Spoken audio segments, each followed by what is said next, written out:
Nicole. I am a licensed mental health counselor as well as a career coach, helping individuals navigate work stress, burnout, anxiety, depression in the workplace, getting you from stuck to thriving when it comes to your career. So if you're feeling stuck, overwhelmed, if you're burnt out, and you are ready for a change, you are definitely in the right place. I'm here today with another live, but first let me kind of take a step back. Tell me, who is affected by the time change? I feel like we got rid of that for some reason. I don't know where I heard that at, but I feel like I read it somewhere that we got rid of that, but evidently it's still here and it's a problem. So so I feel like usually I'm able to adjust pretty well when it comes to the time change, but this time it's like today is a little bit off, but we are definitely rolling with it. All right, so let me just go here and let everybody know that I am live so that we can get started. Today I'm going to be talking about how to really find the career that is right for you. A lot of times I work with people like their first couple of sessions or their first couple of coaching sessions, right? They really indicate that they don't really know what they should be doing. So we're going to touch on that today. Let's see.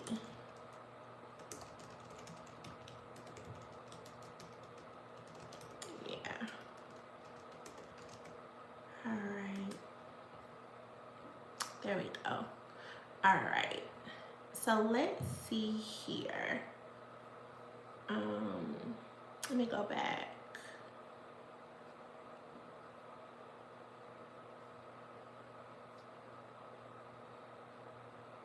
Okay, so let's get started. So by the end of this live, right, you should be able to have some of the tools and the steps to kind of figure out what career is right for you. If you see me looking down, I'm looking at my notes. I always say I'm a notes person, I'm a list person. I have to have it written down or else I'm going to forget, okay? Okay, so if you feel lost in trying to find the right job or career for you, right? First, you have to understand why you feel lost, right? And so we kind of talked about some of these things before, but I think it's important to really reiterate, right? Right? Some of the common reasons why people really struggle with career direction is because the first thing, and I find this a lot, right? And people really don't kind of realize, you have to really kind of dive deep to get to this point, but they are following a path that other people have chosen for them, right? So many people kind of pick careers based off of others' expectations, right? Whether that be your family, right? These are the individuals where there's a lineage of doctors or attorneys or whatever, nurses, teachers. You see what I'm saying? There's a lineage, right, that tells you, it's kind of like an unwritten rule that you are going to be a teacher, you're going to be an attorney, you're going to be a doctor. You see what I'm saying? So they find themselves in those spaces of, this is just what I was kind of like almost groomed to do, right? So people also pick careers based off of what society tells them to do, right? We can really kind of dive deep into this, but when you talk about different cultures and things like that, society kind of dictates what the expectation is when it comes to your career, right? So going back to people picking careers based off of, expectations from their family, society, people pick careers or a path based off of job stability, right? Or, again, societal norms rather than fulfillment, right? Okay, another reason, right, a common reason why people kind of struggle with career direction is because they feel stuck or they're in survival mode, right? These might be some of the people that, again, may have been laid off, you know what I'm saying? Or it's really been difficult to find work for a certain period of time, and so they just kind of go with what's available to them, right? They're always kind of like in this mode of trying to get by, and it's hard to really kind of focus on what's exciting for you, right? The third thing is that the fear of making the wrong choice, right? Which means that sometimes this is what happens. People think about it so much, here comes analysis paralysis. Like you're just stuck in the decision making process and can't, it's difficult to kind of get out of that. Some people are afraid to move forward because they don't want to, again, make a mistake. But what you're going to find if you stay in that, and so this is why coaching really helps, because if you stay in that, the biggest mistake is not taking any action, right? So this is where career coaching will really kind of help you move forward and take action on the goals that you have when it comes to your career. Okay, and the fourth thing is the lack of confidence due to imposter syndrome, or maybe previous mistakes that you feel like you've made in your career, right? Those thoughts that we kind of talked about before, feeling like I'm not good enough, I'm too old, things like that. Feeling like you don't have the right experience. It kind of keeps people from exploring opportunities, right? Okay, so let's kind of talk about two signs that you might be in the wrong job. And I put like air quotes on that because it's like, that's subjective. You know what I'm saying? It kind of just depends on your situation if you are in the wrong job, right? But some of the signs, and I'm going to always reiterate these things because I think it's very important for people to really hone in on the reasons why, or really being aware of these things. So some of the signs, again, you dread going to work every day. You got the Sunday scaries, right? You don't feel like it anymore. You're underpaid. You're undervalued. You feel stagnant. There's no room for growth where you are, right? So then we move right into how to discover the right career path, right? So this is our main focus of this live. And let me know if you all have any questions about this in the chat. Please share your experience, right? If you, feel okay to share that, to where we can all kind of like learn from each other. Okay, so the first thing is there has to be some self-reflection or clarity, right? And clarity. Who are you and what do you want, right? As I really think about that first question, who are you? A lot of times people really don't know, It's like when you think about where you are right now, right, in this moment, when it comes to your career, it's like thinking about how did you really get here? Is it because of those societal norms? Is it because of what your family said, right? And it may not be anything negative that the family or society has said. It could be positive things, right? So for example, I'll share. For a while, I thought, this is really interesting. Okay, yeah, I'm going to gain some insight here when I think about this. I thought that I was going to be some kind of teacher or a professor or a college professor or something like this because, as I mentioned before, as a child, I was always loving to, I wanted to play school all the time. I loved school. I was just really engaged when it came to school. And there were people like family, teachers. I had a teacher actually tell me one time, I don't even know what grade I was in. I think I may have been a junior in high school or something like this, maybe senior. I probably was like a junior. And she told me that I was going to be a teacher. She's like, you're going to be a teacher. And I'm like, I don't want to be a teacher. for as long as I can remember, mental health was the thing. All right. It's like, I'm going to be a psychologist. Like, this is what it is, you know? And she told me directly that I was going to be a teacher. Fast forward all these years, because I'm older, okay? Fast forward, I see myself in certain in a teaching capacity. You see what I'm saying? So that's interesting, right? But when you think about who are you, is it what your family, friends, your environment has kind of said that you should be, right? Right? There's room for you to take some time to really assess your skills, your passions, and your work preferences, right? So I want you to ask yourself, what comes naturally to you, right? What are you able to do naturally, right? Is it public speaking? Is it active listening, right? Is it painting, drawing, whatever it might be? Is it some kind of sport? What are you able to do naturally, right?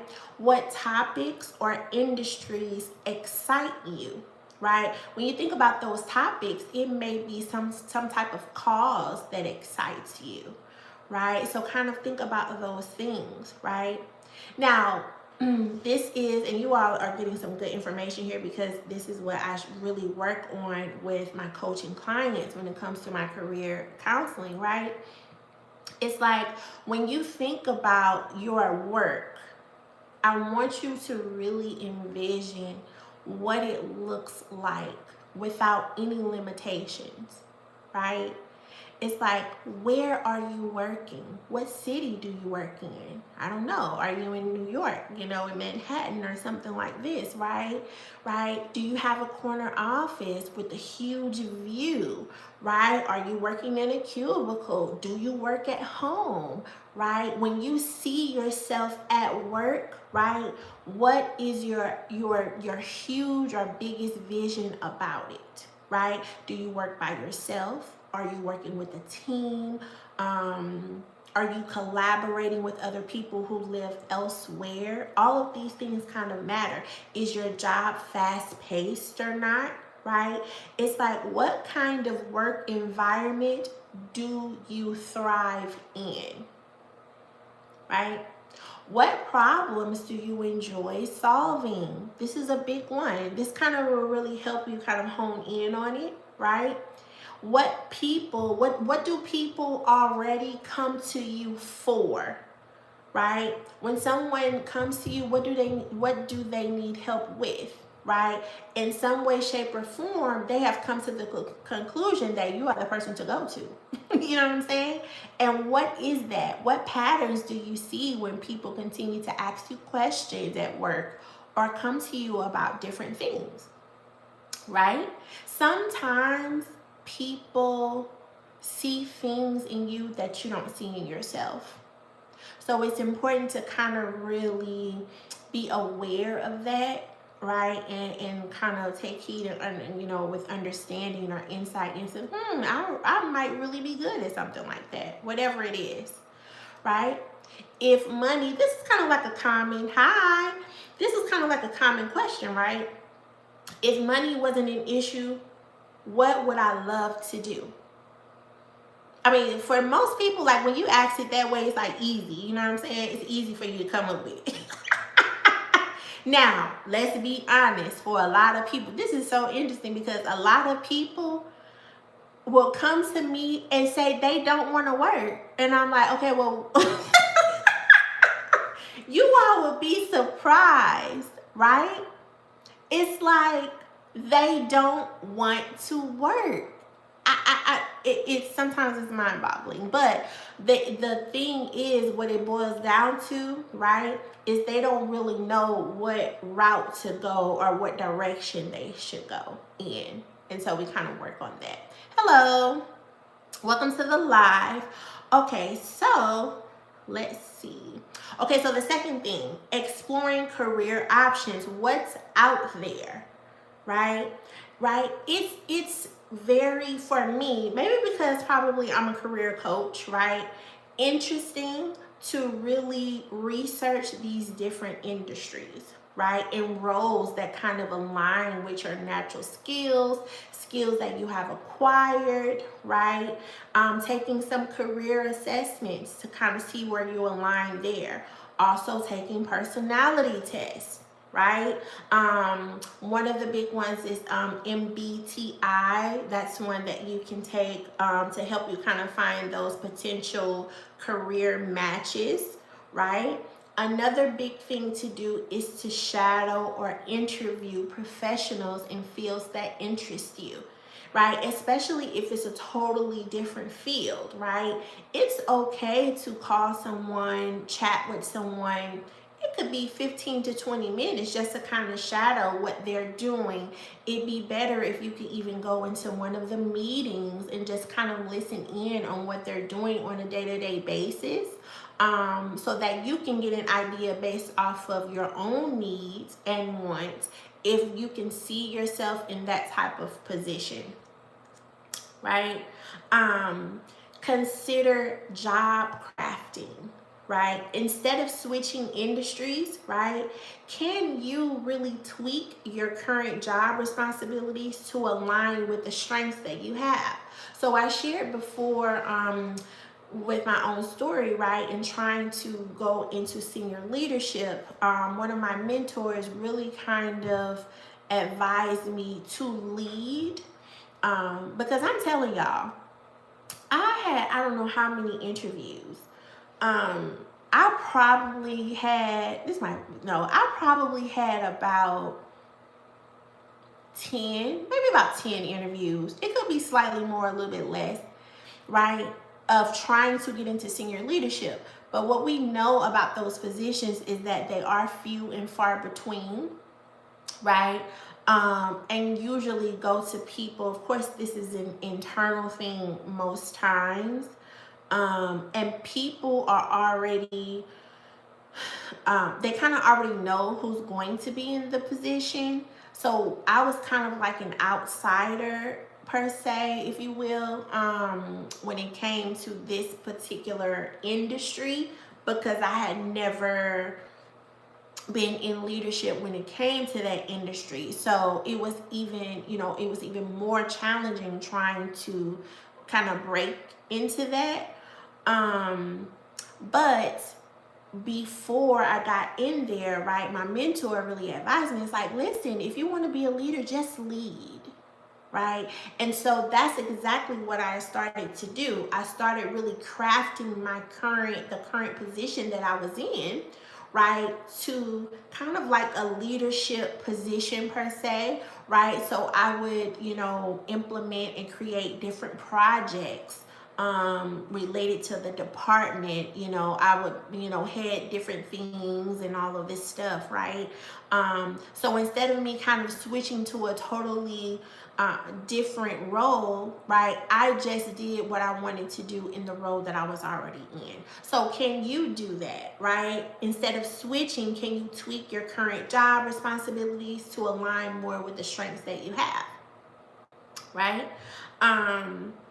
Okay, so the third thing, testing and taking small steps. It's like, don't overthink this. Take some action. You know what I mean? Take some action, right? Start a side hustle. Start volunteering. Take a class that interests you. There's a site called, what is this?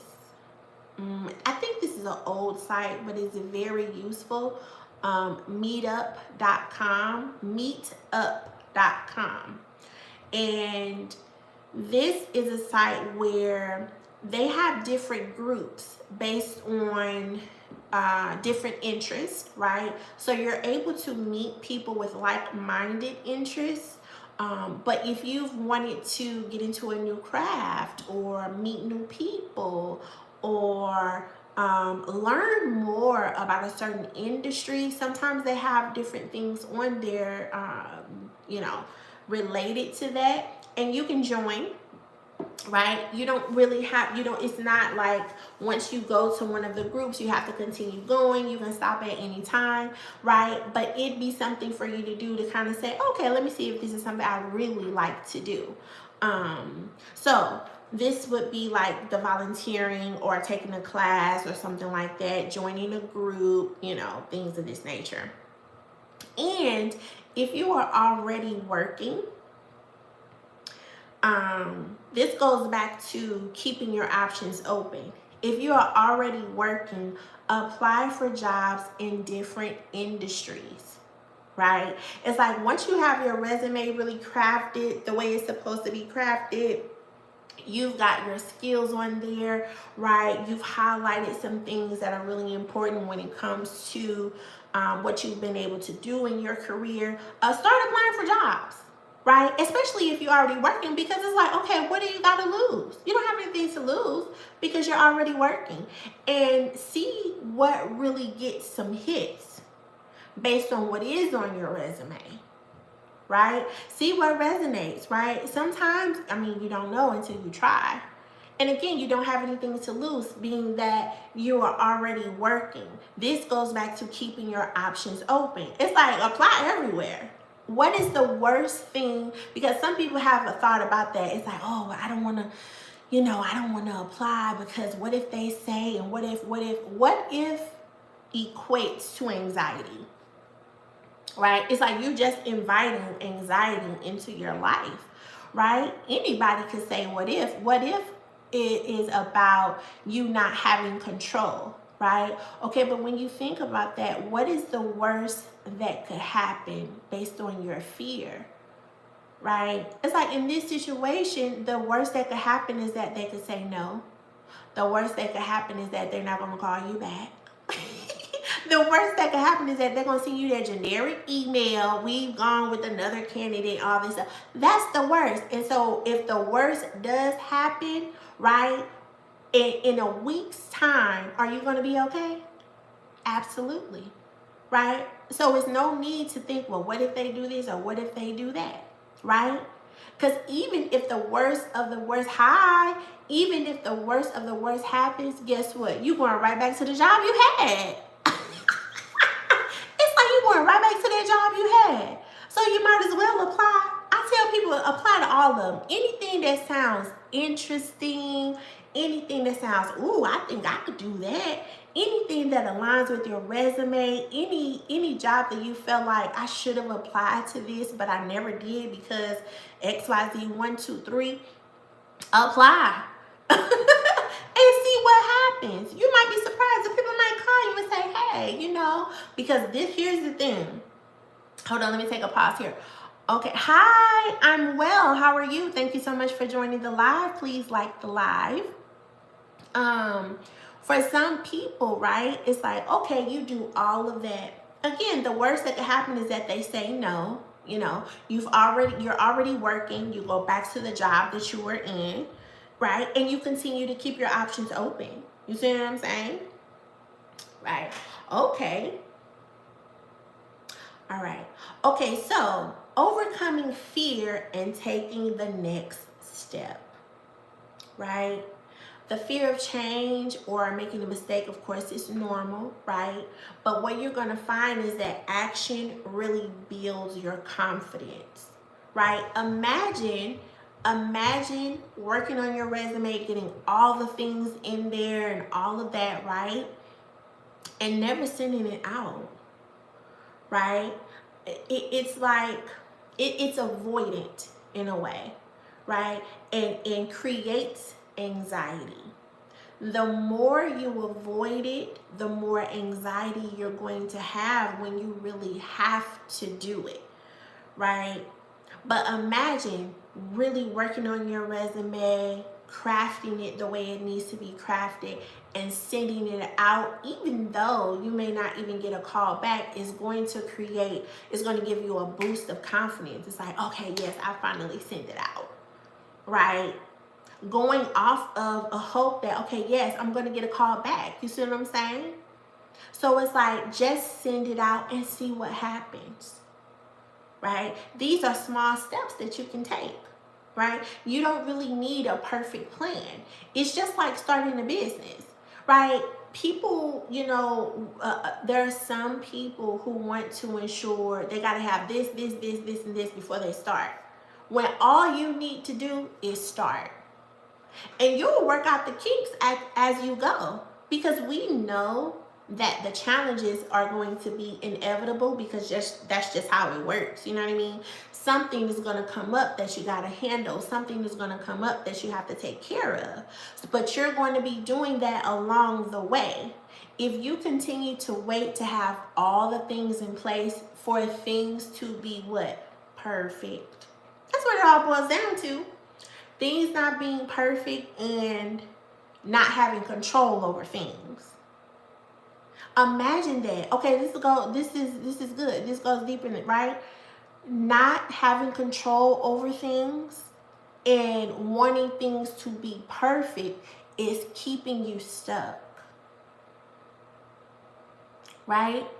Because it's the fear of it not turning out the way that it looks, right? Like in your head, or when you envision it, is keeping you stuck.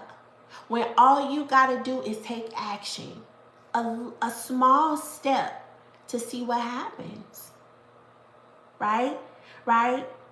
These might be small, low risk type of things to kind of evaluate how you feel.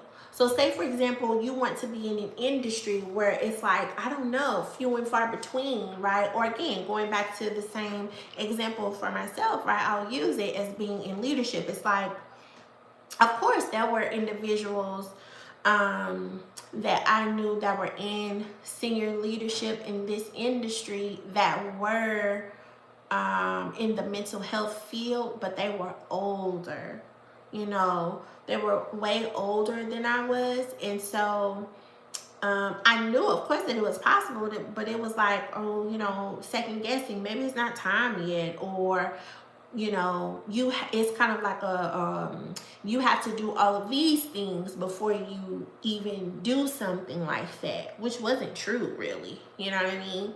So then you make those a low risk commitment and see how you feel, right? You make these low risk commitments to see how you feel. So, okay, yeah, I want to be a leader, so I'm just going to lead, right? Implementing projects and kind of seeing how I feel along the way, doing shadowing with someone who was in senior leadership and seeing how I feel along the way. You know what I mean? And a huge thing for people is the comparison. We know comparison is the thief of joy. You know what I'm saying? Stop comparing yourself to others. You have your own journey, and your journey is unique, right? Right? Being in certain positions is really setting you up for the next thing that you're going to be doing. You see what I'm saying? Right? So you don't need a perfect plan. You just need to take action. Right? So now I'm going to kind of open it up for any questions that you might have about how to find the right career job for yourself, right? Maybe questions about where you should start, if you want to share your personal journey. But just a reminder that career clarity, it is a process. You're not going to go from A to Z in 2 days. You know, this is like with the expectations, right? You have to really hone in on a lot of things. And there are really steps that I take with my clients to really, you know, first really dive into the root of what their current thought process is about work and career, right? And then we kind of move forward with other things. So I'm going to encourage you to take some small actions, right? Start today to kind of gain some clarity. I hope this was helpful for you in trying to understand and craft, right, your own journey when it comes to what career path you should be in. Think about what's one small step you can take this week toward finding the right career for yourself, right? And if you know, feel free to drop it in the chat, right? I hope this was helpful for you. I hope you gained a little bit of insight. If you like to book a coaching call, you can contact me through here, or you can contact me on social media. I'm really active on Threads, giving tips and tricks when it comes to finding your career and getting unstuck, making sure that you are thriving in your career. I'm also on Instagram, and my handle on Instagram and Threads is PLS counseling, right? I hope you all enjoyed this live. Please like, comment, share, and subscribe, and I will see you on the next one. Bye.